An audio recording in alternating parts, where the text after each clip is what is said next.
Hey, everybody. It's Evan Grant from the Dallas Morning News, dallasnews.com, and your friendly neighborhood Rangers insider. Time for another edition of This Week in Rangers Baseball, y'all. I know it's been a couple of weeks since we've been here. The schedule got a little bit wacky. Rangers got a lot wacky. And the Stars and Mavericks have kind of taken up everybody's attention, or most everybody's attention. But we are here to bring you my rambling commentary. It's almost like Christopher Walken type delivery. I don't know why I'm so hesitating and deliberate. It's because I am fossil with my little T-Rex arms. It's me being a T-Rex. For all you olds out there like me, I was informed this week that sending a text that includes a period, which I thought was just a punctuation to end a sentence, is in fact somewhat insulting and condescending. I was informed of this by my precious stepdaughter. So I will just do away with punctuation in just another example of how out of touch I am with the world in 2024. And now let's talk Rangers. All right. Anyway, so let's do a little addition of the good, the bad, and the weird. Because there's some weird stuff going on with the Rangers, and we'll get to that. You know what? Let's start with the weird. Fly in the house. What a disaster I am. So let's start with the weird. All right. I think this week, as we record this, began with a lot of weirdness. Rangers welcomed Arizona to Globe Life Field in Arlington for what was a 2-game series that was kind of a reunion of last year's World Series. But it started this way. The Rangers had planned to send Nathan Eovaldi on a rehab start, had made that clear on the Saturday before this series began on a Tuesday. Then came Tuesday afternoon. They decided, who cares about rehabs? We'll start Nathan Eovaldi. Also at the same time, 4 days after Bruce Bochy had dismissed the idea that Evan Carter might need some kind of minor league option for his flagging performance, and 2 days after Bruce Bochy had said he wanted to see Evan Carter take some more aggressive swings at the plate, that he had gotten a little bit passive, the Rangers decided Evan Carter's back is actually bothering him more than he'd let on. And he apparently acknowledged that, and they put him on the IL. So it was a weird day on Tuesday at the ballpark. And as I wrote, hardly the weirdest moment was Jordan Montgomery getting his World Series championship ring while wearing a Diamondbacks hoodie. But that's kind of the way the day started. As far as Carter goes, the season has simply just not gone in any way that I think anybody would predicted. You certainly couldn't have seen him last September as the disciplined hitter that he was, and in the playoffs playing like a veteran, to come into this season and really struggle the way he has and see his role change. By early May, just about the time that his back first flared up, forcing him to miss a game, he was already starting to be scaled back against left-handed pitchers, to the point where I was asking Bruce Bochy on a regular basis, is he a platoon player? Are you using him in a platoon situation at this point? And the Rangers said no, they weren't. But I believe before this back injury, or this latest IL, he had gone 6 consecutive games against left-handers without a start, which of course raises this question. How many games do you not have to play against left-handers before you are considered a platoon player? On top of that, the Rangers had pinch hit for Carter in games when opponents had brought in a left-handed reliever. So there was clearly some uncomfort on the Rangers' part to let him face left-handed pitchers. The back issue would explain a lot of things. It would also raise a whole lot of concerns. if it's more significant than was initially diagnosed.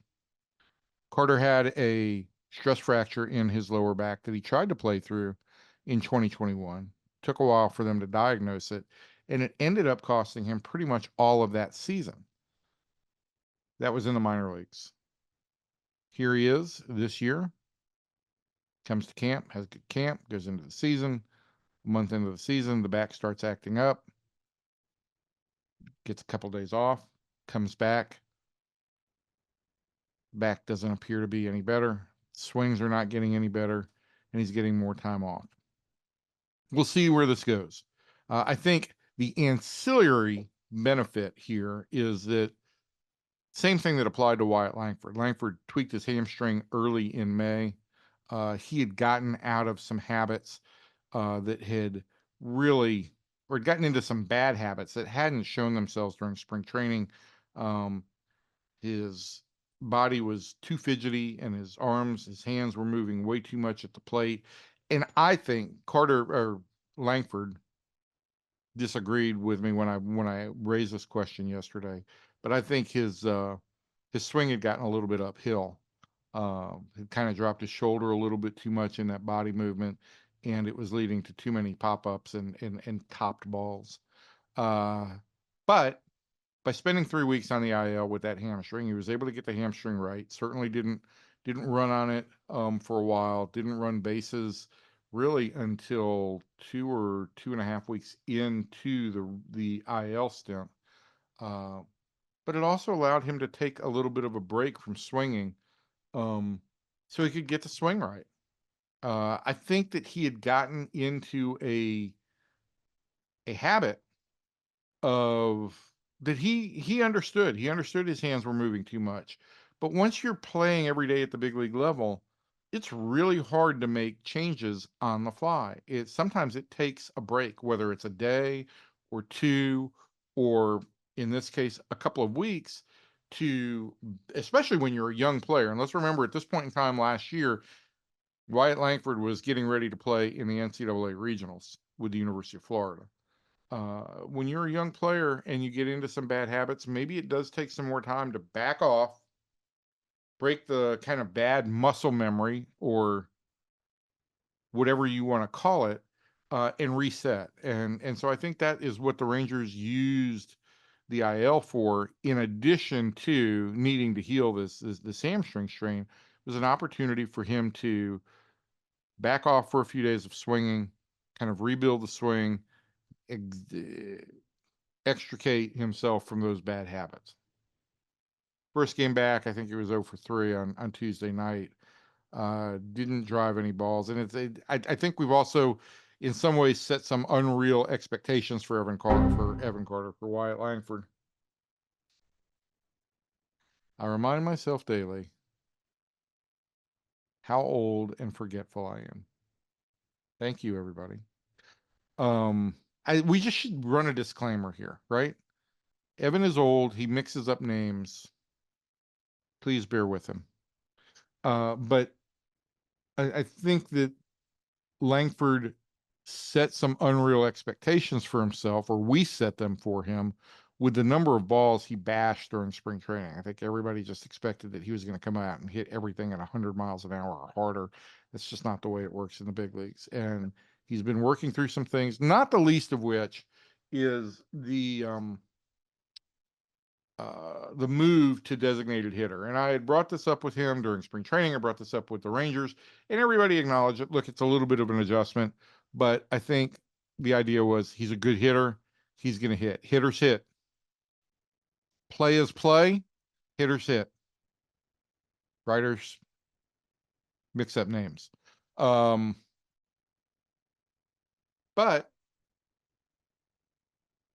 there is an adjustment to being a DH at the big league level.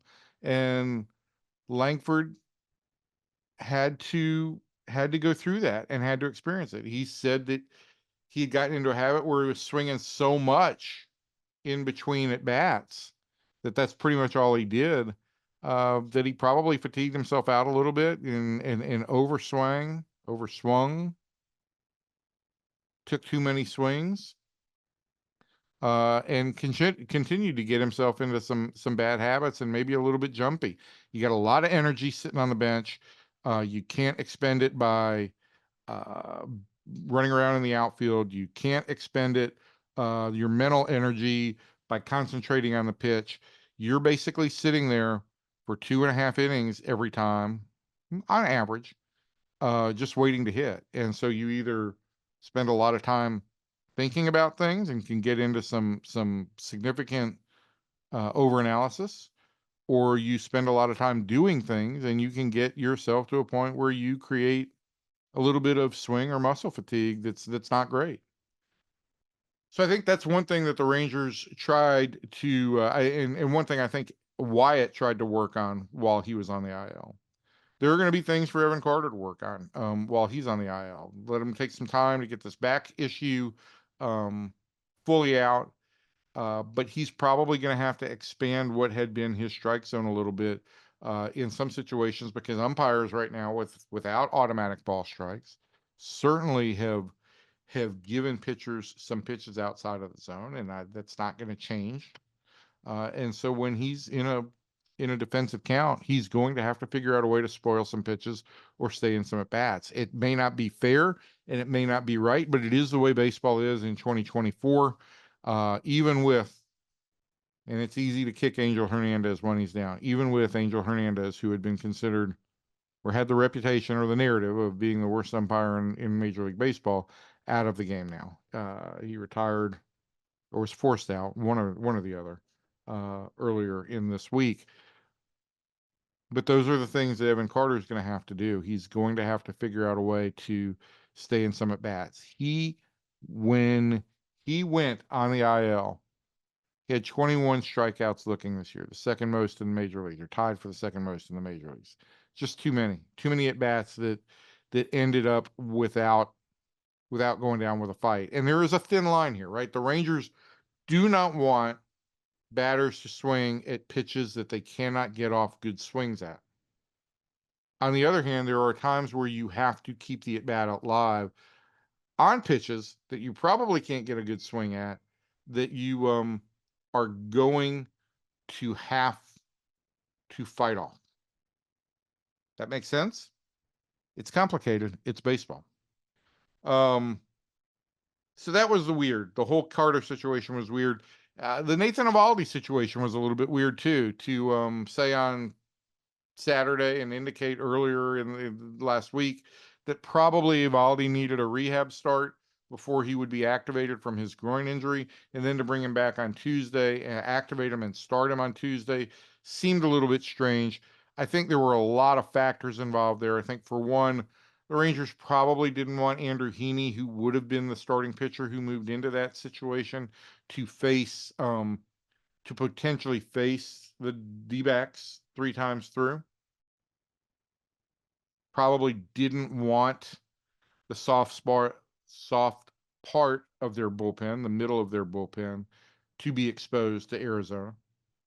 They had 2 off days on Monday and have another off day on Thursday of this week to allow them some extra latitude with how they handle their pitching staff. And it gave them the ability to say, all right, what we're going to do is use Nathan Eovaldi as kind of an opener. It gives him his opportunity to get his rehab at the big league level against the kind of hitters that he really needs to face. And if he can get us through one trip through the lineup, then we, as the Rangers, can go to Heaney, have him face the lineup once or twice, and turn it over to the more reliable parts of the bullpen. It's essentially an opener situation. The Rangers don't really have guys that they want to turn to as openers, and so this was an alternative. And with the extra off day on Thursday, it also affords them the ability to potentially throw Heaney as a reliever again sometime during the Miami series, where they could run into a situation where, again, they need a middle reliever and they don't really trust the guys that they've got out there right now. It's just that simple. Jonathan Hernandez is out there. They sent Yuri Rodriguez down to make room for Eovaldi. There's not a lot of guys out there before you get to David Robertson and Kirby Yates, and I should say that Grant Anderson did a fine job on Tuesday night. There's just not a lot of guys out there that the Rangers trust, especially with Josh Sborz on the injured list. So Eovaldi came back, made 37 pitches in his first start. I assume that the next time out, which could be Sunday in Miami, could be Monday when the Rangers return here to play Detroit, could even be Tuesday against Detroit. He'll bump it up to 50 or 60 pitches. But again, you get into that situation where maybe you've got to piggyback Heaney with him to get you to the kind of the back end of the bullpen. So there's some weirdness there. Also weird, the Rangers entered the day, as I'm recording this is whatever today is. It's Wednesday. But as I record this on Wednesday, the Rangers are 3.5 games out in the American League West behind Seattle. I think it's significant that look, the Rangers have not played great baseball. A lot of that has to do with the number of injuries that they've had. They were 26-29 going into the series finale with Arizona, but they were 3.5 games out in the American League West. My point, this team is going to play better as the year gets on. It is going to get healthier. Kind of hard for this team to get less healthy than it is right now. They are going to get healthier. The offense is going to sync up at some point. Is this team going to roll off 10 or 12 wins in a row? No, I'm not necessarily saying that. But I do think they're going to play better baseball. And the fact that the American League West has not run away from them while the Rangers go through this stretch, I think bodes really, really well for this club. We'll see where it goes from here. But I do think that the Rangers are going to play better in the second third of the season and the third of the season than they did in the first. Last year, they got off to a 40-20 start in the first 60 games and basically played 2 games under 500 the rest of the way. So if you end up with kind of an inverse of that this year, you play kind of poorly the first third of the season, play really good baseball the last 2/3 of the season, you're going to be in fine shape. We'll see if that takes place. All right. We're working backwards, so we go from the weird to the bad. The bad for me, this is a really important season for Nathaniel Lowe. He is in his second year of arbitration. He's making $7.5 million this year. The Rangers have, because he is a Super 2 arbitration player, Rangers actually have 4 years arbitration. So they have 2 more years. They have 25 and 26 of potential control of Nathaniel Lowe. He's probably going to go to $12 million or more next year in terms of salary. And the question comes in is, even though he won a Silver Slugger in 2022 and he won a Gold Glove in 2023, is Nathaniel Lowe a better than average first baseman?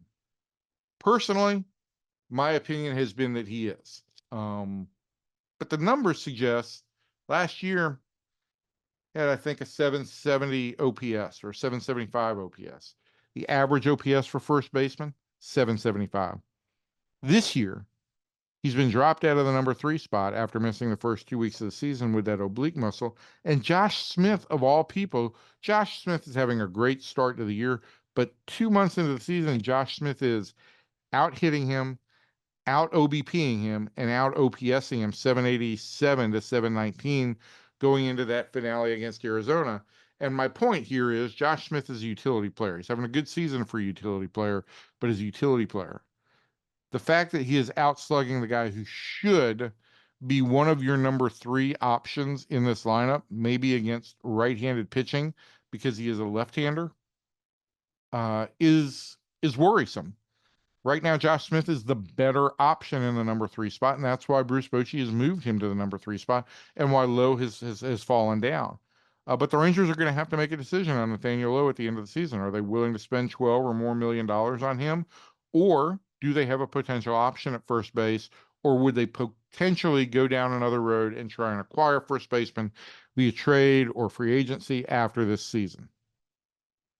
It's something that Nathaniel is really going to have to provide an answer for with his bat. It's just that simple. He's got 2 home runs at the 60-point mark or the 56 game mark. He and Josh Smith have the same number of home runs. So again, every way it stacks up right now, as left-handed hitters go, Josh Smith is the better option in the number 3 spot than Nathaniel Lowe is. And I don't think that Josh Smith is going to inspire a ton of protection for Corey Seager going forward this year. I will say this on Tuesday night, third inning, a 2-run lead, Arizona walked Seager intentionally when he represented the tying run to face Smith. Smith made the D-backs pay with a single up the middle that drove in the Rangers' first run. Situation nearly identical comes up in the 5th inning. 2 runners are on base. Diamondbacks holding a 1-run lead. They decide not to load the bases by walking Seager to face Smith. So they pitch to him. I'm bored myself. First pitch, home run to right field, 4-2 Rangers lead. I asked Seager if he takes it personally when opponents intentionally walk him. Nah. Does he take it personally when he comes up the next time around? Nah. I mean, Corey Seager, in a lot of ways, is simply a robot. He goes up there to hit.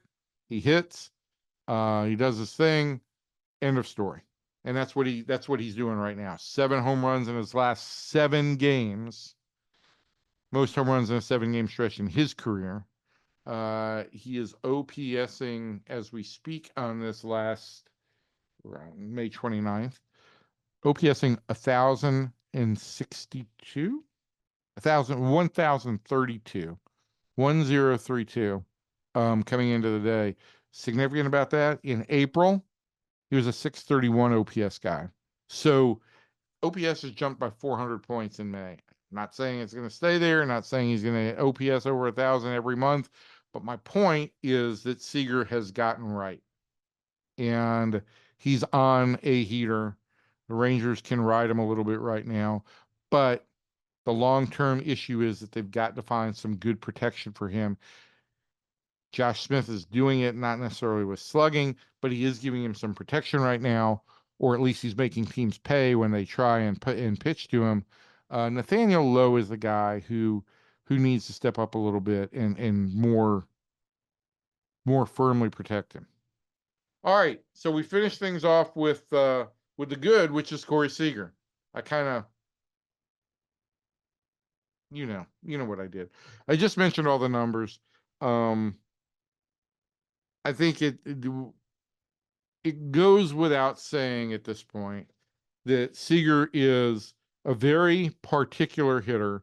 He's very particular about his approach, very particular about his preparation. And I don't know that we can overestimate just how significant it was that he didn't have any ability to hit during the offseason because of his sports hernia. Yes, he had the surgery in January and missed most of spring training. But Seager also couldn't hit in December or January. And so I think that very long stretch without being able to hit this offseason impacted his swing. I think more at bats are making a difference. How much of a difference, I can't tell you. But Seager has certainly found his swing here as we get ready to go into June. In the middle of June, the Rangers have an important stretch where they go to the Los Angeles Dodgers and then to Seattle on a road trip. That'll be an important road trip for them. Those are the only games. 3 games against the Mariners in June are the only games the Rangers play against the AL West that month. And they'll be significant.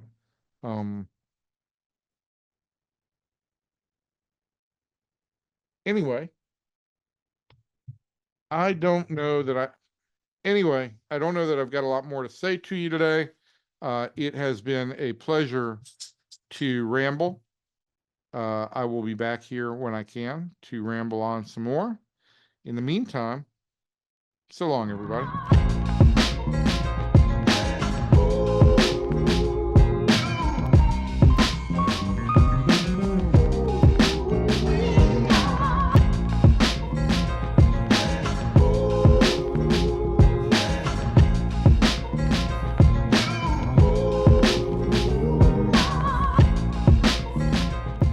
Good video.